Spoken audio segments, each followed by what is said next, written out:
あったかい匂いで目が覚める。まだ少し眠い空気。お鍋の蓋を開けますと広がる美味しい匂い。幸せのおまじない。いただきます、いただきます。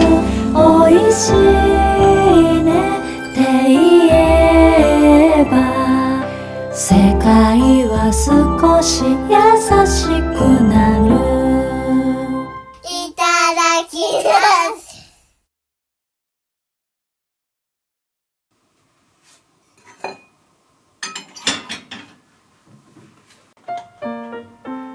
皆さんこんにちは。お疲れ様です。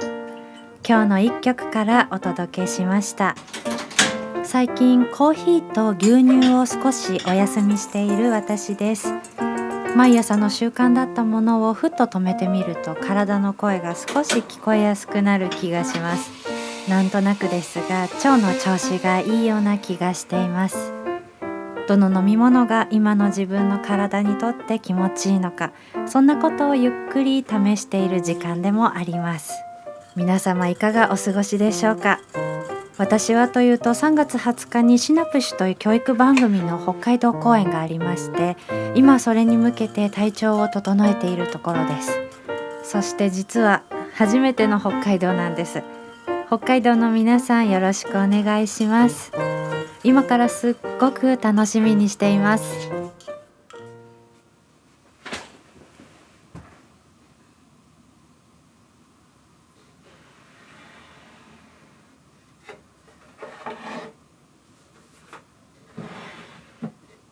今日は編み物の気分が少し上がるようなアイテムを作っていこうと思います。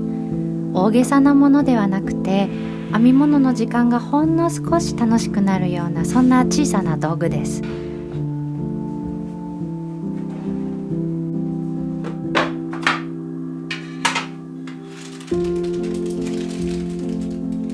よくアクセサリー作りで使うパーツなんですが、今回使うのは丸カンと隙間のないフープ状のパーツです。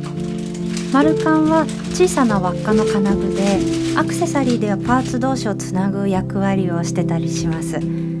それから隙間のないフープ状のパーツ、これらはパーツクラブで購入しました。そう、悩んでいたのがこちらのマーカーです。編み物しているとどうしても欠かせない小さな道具ですよね。段の始まりだったり、模様編みの区切りだったりとか、ここですよと目印をつけてくれるとっても頼りになる存在ですよね。今回はこのマーカーを手作りしてみようと思います。使うパーツはこちら 13mm のフープです。そして今回はこの小さなパールビーズをつけてみようかなと思います。こうして少し飾りをつけるだけで編み物の時間がほんの少し華やぐ気がします。どんなパーツをつけようかなと考えている時間もこれまた楽しいんですよね。ビーズにするか、小さなチャームにするか、色を揃えるかとか、あえてバラバラにするかとか、小さなことなんですけどね、こういう時間が手仕事の醍醐味だったりしませんか。こちらは T ピンです。アクセサリー作りではよく使うパーツで、ビーズを通した後、先端を曲げて輪を作ることができるんです。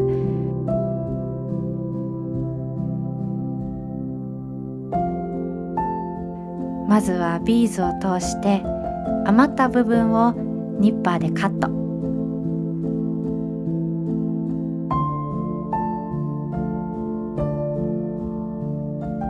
少し長すぎるのでちょうどいい長さに整えていきます。それから先端をくるっと丸めて小さな輪を作ります。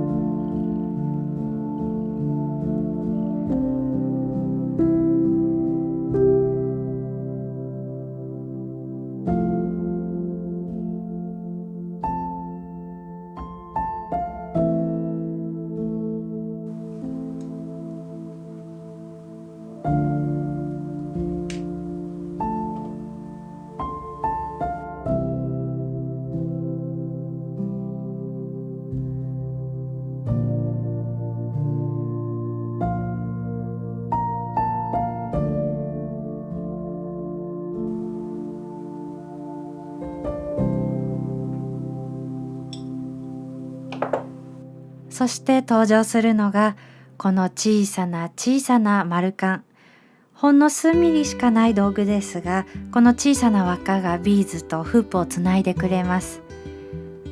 丸カンを少しだけ開けて、ビーズの輪とフープを通してまたそっと閉じます。こうして小さな部品たちがつながっていきます。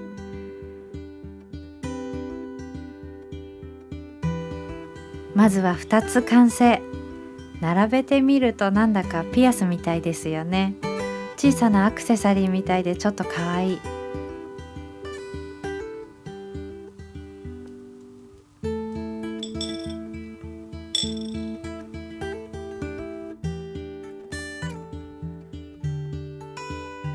そしてもう一度この小さな丸カンを開けて、フープとビーズを通して閉じていきます。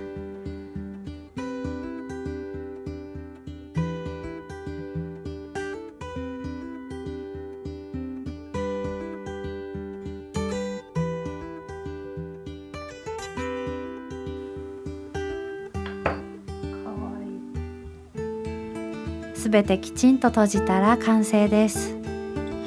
小さな道具なんですけど、自分の手で作ると不思議と愛着が湧いてきます。これでまた編み物の時間が少し楽しくなりそうです。今回試しに雫型も作ってみました。編んでいて一周した時に分かりやすいようにビーズを変えるのもいいかもしれません。編みながら早速新しいマーカーをつけていきたいと思います。針を動かしながら目を一つ進めるたびに小さなパールがゆらりと揺れる、ほんの小さな変化なんですけど、それだけで編み物の時間の景色が少し柔らかくなる気がします。今回隙間のないフープ状のパーツを使ったのは毛糸が引っかからないようにするためです。いろんな形状のものがありましたね。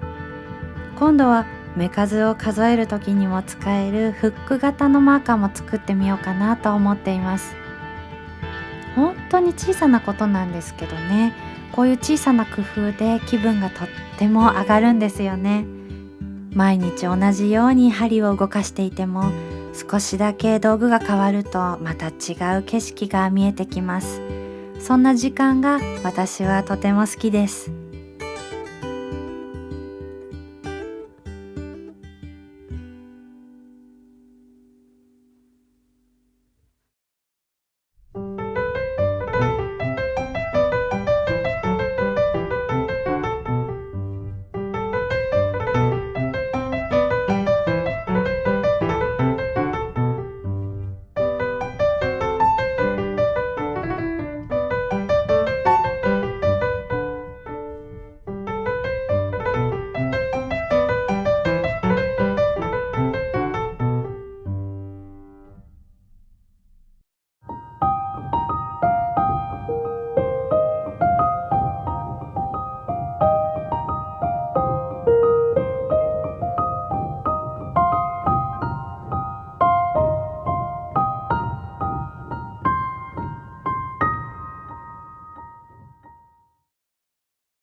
今日はここまでになります。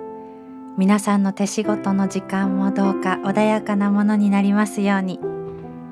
ここ東京は突然雪が降ったり、かと思えば雨に変わったりと、空もなんだか忙しそうな毎日です。季節の境目は空の機嫌もコロコロ変わりますね。皆さんのいる場所のお天気はいかがでしょうか。それぞれの場所でそれぞれの空を見上げながら、今日も静かな時間が流れていたら嬉しいです。それではまたこのチャンネルでお会いしましょう。